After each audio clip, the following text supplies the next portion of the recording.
खोमसिया साग्लोबफैयो अखाफोर जानानै नों आंजों गेलेयो लाजि गुसु महरै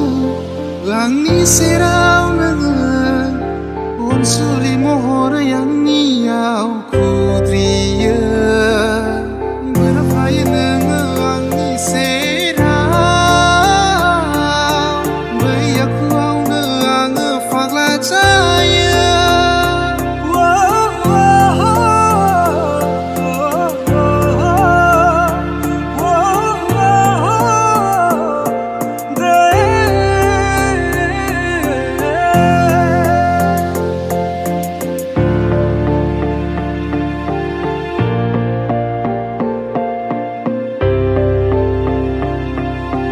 गोरोबफ्लाङो आङो नोंखौ